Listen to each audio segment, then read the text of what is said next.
जब स्वाति ने पापा से परमिशन वाली बात जाननी चाही, तब पापा ने बताया कि ये लोग परमिशन के नाम पर ही तुम्हें यहाँ आने से रोक रहे थे ना। इनकी वजह से तुम आखिरी बार देवकी जी को देख भी नहीं पाई। अब ये लोग तुम्हें यहाँ पर रुकने की परमिशन दे चुके हैं, वह भी इतने लोगों के बीच में, इसलिए अब वह लोग नाटक नहीं कर सकते। और अब मैं तुम्हें यहाँ से जाने की परमिशन नहीं दूंगा जब तक कि ये लोग नाक रगड़ते हुए तुम्हें लेने नहीं आते। मन हमारे बुजुर्गों ने परमिशन का रिवाज हमारे संस्कारी में रखा है, लेकिन वह केवल बड़ों का मान रखने के लिए। अगर बड़े इसका गलत फ़ायदा उठा रहे हैं तो उनको सबक सिखाना ज़रूरी है। इसलिए अब तुम भी आराम से यहाँ रहो, तुम अपने पिता के घर में हो। किसी की हिम्मत नहीं है कि तुम्हें कुछ बोल सके। पापा की ये बातें स्वाति को हिम्मत दे रही थी, वरना स्वाति तो टूट ही चुकी थी। एक तरफ ससुराल वालों का ये व्यवहार और दूसरी तरफ माँ को खोना, उस पर भी आखिरी बार उनसे न मिल पाना। लेकिन आज पापा स्वाति को अलग ही हिम्मत दे रहे थे। कहने को स्वाति के पास शब्द नहीं थे, बस पापा से लिपटकर आंखों से अश्रुधारा बह जाने की इजाज़त दे दी। 13वीं का कार्यक्रम खत्म होते ही अतुल और मम्मी के फ़ोन आने शुरू हो गए और मुझे वापस आने के लिए कहा जाने लगा। लेकिन पापा के कहे अनुसार मैं भी अब यही जवाब देती थी, परमिशन ले लीजिए। और जब वह लोग पापा को फ़ोन करते तो पापा की ना की बहाना बन के टाल देते। हालांकि स्वाति का मन खीन हो चुका था, बहुत कुछ सुनाना चाहती थी, लेकिन केवल सही मौके की तलाश में थी और जानती थी कि वह ज़रूर आएगा। लगभग 15 दिन बाद अचानक अतुल को फ़ोन आया और उन्होंने बताया कि मम्मी जी सीढ़ियों से फिसलकर गिर गई हैं, जिनके चलते ही उन्हें हॉस्पिटल में भर्ती करवाया गया है। सिर पर काफ़ी गहरी चोट है और इस वजह से स्वाति तुम्हें जल्द से जल्द वहाँ पहुँचना होगा।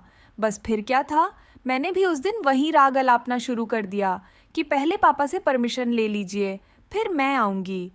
मेरी बात सुनकर अतुल को बहुत गुस्सा आया, लेकिन वह जानते थे कि ऐसे समय में अगर उन्होंने गुस्सा किया तो बात बिगड़ सकती है। इसीलिए एक बार फिर से स्वाति को समझाने लगे, देखो ये तुम्हारा परिवार है, हम तुम्हारे अपने ही हैं और मम्मी की कंडीशन इस समय ख़राब है। तीनों दीदी उन्हें संभाल नहीं पा रही है, इसीलिए प्लीज़ तुम आ जाओ, तुम्हारे बिना यहाँ पे कुछ भी सही नहीं है। लेकिन इस बार स्वाति भी अपनी बात पर अडिग थी। देखो अतुल, जब मैं आ रही थी ना, तब आपने हमसे यही कहा था कि पहले पापा को बोलो परमिशन लेने के लिए। अब सिचुएशन वही है, लेकिन मेरी जगह पर आप खड़े हैं, तो फिर अब मैं कह रही हूँ कि आप आपके पापा को बोलिए, मेरे पापा को फ़ोन करके परमिशन ले, उसके बाद ही मैं आऊँगी। और हाँ, वैसे भी तीनों दीदी है ना, मम्मी जी को आराम से संभाल सकती हैं। मेरे रहने या ना रहने से क्या फ़र्क पड़ता है आपको। इतना कहकर स्वाति ने फ़ोन काट दिया। शाम होते होते पापा के पास ना जाने कितने फ़ोन आए, लेकिन पापा ने किसी न किसी बहाने बात को टाल दिया। लेकिन उन्हें यह ज़रूर पता चल चुका था कि मम्मी जी को ज़्यादा चोट नहीं आई है, वह घर आ चुकी है। लेकिन उन्हें सेवा की ज़रूरत है और ऐसे में उनकी तीनों बेटियों ने पल्ला झाड़ लिया है। एक एक करके तीनों ने टिकट बनवा ली है अपनी वापसी की। इसलिए अब बार बार स्वाति को फ़ोन करके वापस बुलाने के लिए पापा को फ़ोन करके परमिशन ली जा रही है। अभी पापा मुझे यह सब कुछ बता ही रहे थे कि एक बार फिर से फ़ोन बज उठा। एक बार फिर से स्वाति के ससुर जी का ही फ़ोन था। देखिए समधी जी, मैं 4 बार फ़ोन कर चुका हूँ, लेकिन किसी न किसी वजह से बातचीत नहीं हो पा रही है। आप मेहरबानी करके बहू को भेज दीजिए।